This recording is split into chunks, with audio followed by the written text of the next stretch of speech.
Sir, may itatanong lang ako kasi Sige po, sir.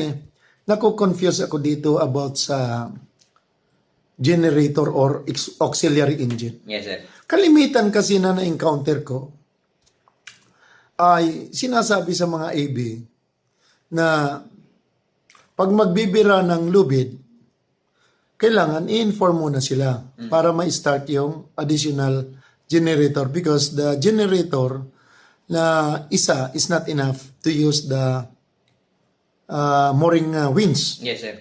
Okay. So ano masasabi mo? Totoo ba to na talagang kailangan na mag-start pa or not enough ang isang auxiliary engine to use the winches? Lalo na sa puerto, kung nakadak ka sa maraming dumadaan na barko, so talagang kailangan mo na naka-standby pagpadaan ng barko dahil sa dynamic Yes, sir. ng dumadaan na barko or the propeller was na pwede kang ma-shake Yes, sir. or mataboy. Ganyan. Maganda yan, sir. Kasi yan parati narinig natin. So, kung titingnan natin, sir, yung load, sir, ng isang generator is more than enough para gawin yan. Yung isang generator, ilang watts ba yan? Or Kadalasan, kilowatts? sir, pag mga bulk, around 500. 500. Pag mga container, kaya yan, sir, ng around 2,000 kilowatt. Kasi may mga repair, Yes, sir. ano kaya mataas yun. So, kayang-kaya yan, sir. So, siguro, sir, kaya sila nag-start ng additional generator. Siguro, medyo alanganin yung generator natin. Hindi kaya makipag-produce ng ganon. Pero kahit naman, sir, ganon, meron, sir, arrangement ulit. Yung ating engine control room. Arrangement yan, sir. Na pwedeng i-start yung isang generator agad-agad. Hindi kaya ito, sir, sa medyo radical na salita, hindi kaya ito sa katamaran. Kasi, marami, halimbawa, biglang taas yung load. Yes, sir. Maraming alarma. Okay. Di ba? Mag-aalarma yun. Yes, sir. Oh. So, minsan siguro gusto nila automatic lang. So, there will be a possibility, yung sinasabi ko na nangyari sa amin na nag-trip off or nag-blackout. Yes, sir. So, maybe siguro, dahil naka-auto yung setting nila, Yes, sir. kasi normal yung load, Yes, sir. maliban sa ilaw, switch on, switch off, di man masyado maka-apekto yun. So, siguro a sudden load na pag-start ng Winch. mooring winch. Yes, sir. Lalo na kung gamitin mo ang dalawang winch sa proa, dalawa sa pupa, talagang biglang click, angat yung ano. So, mag-aalarmahan. Yes, sir. So, Pwede yan, siguro ko, yon ang ina-avoid Pwede ng rin, mga sir. engineer or engine ratings. Pero again, sir, papasok kasi tayo dun, sir, emergency. Oh. So, dapat emergency, sir, ready, sir, yung ating mga generator at any given moment, sir. Aha. Magandang ano yan. So, dapat, sir, it is their responsibility to prepare the engine, standby engine, sir, pati service engine in tip-toe condition, especially during mga ganyang pagkakataon, sir.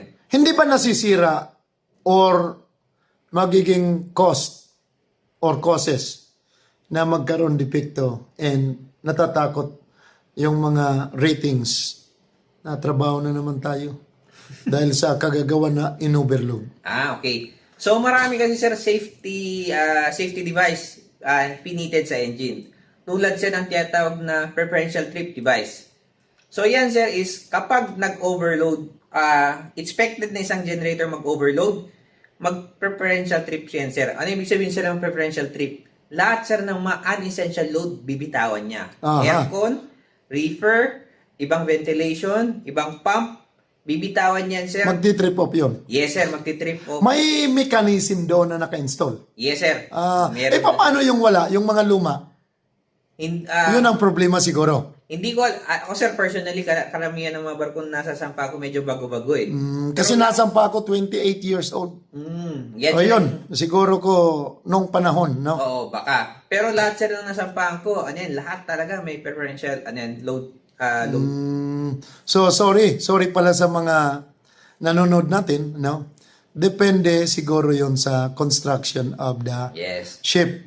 Pero, Kaya kailangan alamin nila Yes, sir. Mag-aaral yung pa rin. limitation Yan. of every equipment on Yes, board sir. or functional. Kaya kailangan pala talaga magkaroon ng additional training about this one. Yes, sir. Pati, So, sir, ano, sir, I will recommend to our training director kasi yun lagi ang sinasabi, hindi pa pwede magbira.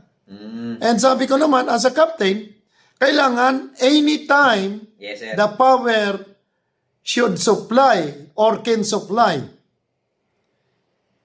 using the winches, Okay. the mooring winch.